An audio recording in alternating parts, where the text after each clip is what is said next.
तालिबान के खौफ से बचकर भारत आए नागरिकों की आंखों में सुकून साफ देखा जा सकता है। एक तरफ भारतीयों को जहां अपने वतन वापसी पर खुशी हो रही थी, तो दूसरी तरफ कुछ अफगान नागरिक भी थे जिन्हें अपना सब कुछ बर्बाद होते देखकर रोना आ रहा था। अफगान सांसद नरेंद्र खालसा तो मीडिया से बात करते हुए रो पड़े। उन्होंने मीडिया से बात करते हुए कहा, जो अफगानिस्तान में हम पीढ़ियों से रह रहे हैं, लेकिन जो अब देखा वो कभी नहीं देखा। सब कुछ हमारा खत्म हो गया है। 20 साल पहले जो सरकार बनी थी, अब सब कुछ खत्म हो गया है। उन्होंने तालिबान के हालात बयां करते हुए कहा, एयरपोर्ट पर हर गेट पर 5 से 6 हज़ार लोग खड़े हैं। तालिबान के लोग जब वहां आए तो वो भी नहीं पहचान पाए कि कौन बुरा है और कौन अच्छा। हिंडन एयरपोर्ट पर पहुंचने के बाद सभी यात्रियों का RT-PCR टेस्ट करवाया गया।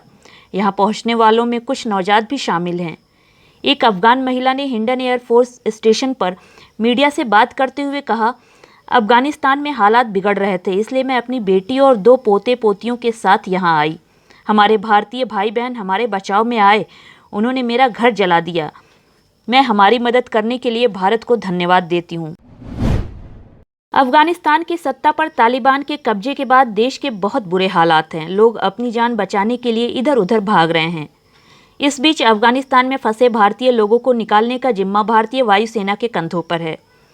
अमेरिकी सेना की मदद से चलाए जा रहे भारतीय रेस्क्यू ऑपरेशन के तहत भारत को हर रोज 2 फ्लाइट ऑपरेट करने की परमिशन मिली है। इसी के चलते रविवार को अफगानिस्तान की राजधानी काबुल से आए 107 भारतीय नागरिकों सहित 168 यात्रियों को वायुसेना के C-17 विमान के जरिए गाजियाबाद के हिंडन एयरबेस पर उतारा गया। मेडिकल कॉलेज में प्रवेश दिलाने के नाम पर लाखों की ठगी करने के आरोप में भोपाल और पटना STF व पूर्णिया पुलिस ने पूर्णिया के भट्टा बाजार स्थित एक निजी होटल में छापेमारी कर 2 ठगों को गिरफ्तार किया है। भोपाल STF टीम रीवा जिला के मऊगंज निवासी विवेक कुमार मिश्र की शिकायत पर कार्रवाई करने पहुंची थी।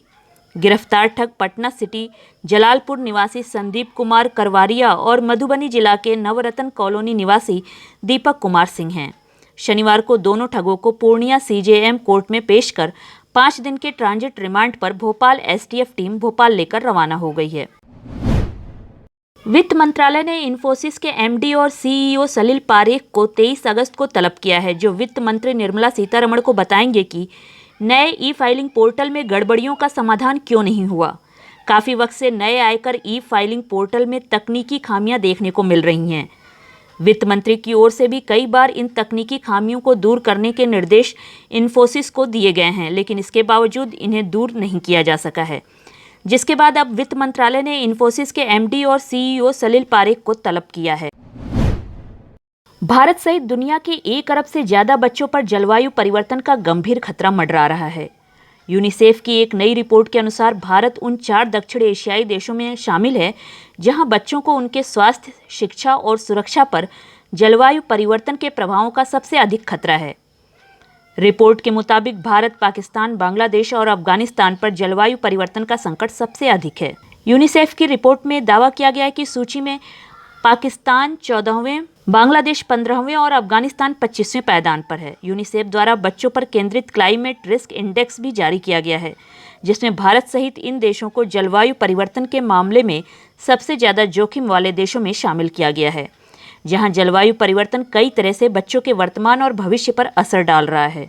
इस सूची में जहां भारत का स्थान 26वां है, वहीं पाकिस्तान 14वें नंबर पर, बांग्लादेश 15वें और अफगानिस्तान 25वें स्थान पर है। कोरोना संक्रमण की तीसरी लहर की आशंका जताई जा रही है। इस बीच नीति आयोग के सदस्य VK पॉल पिछले महीने सरकार को कोरोना संक्रमण से निपटने के लिए कुछ सुझाव दिए थे।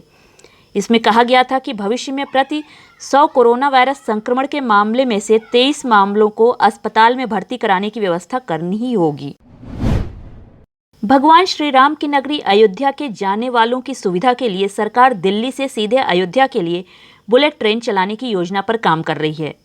ऐसा मीडिया सूत्रों के हवाले से पता चला है। बताया गया है कि दोनों शहर के बीच बुलेट ट्रेन शुरू करने को लेकर national high speed rail corporation limited की एक टीम अयोध्या गई थी और इस परियोजना के लिए जमीन अधिग्रहण पर जिले के अधिकारियों के साथ बैठक की गई है।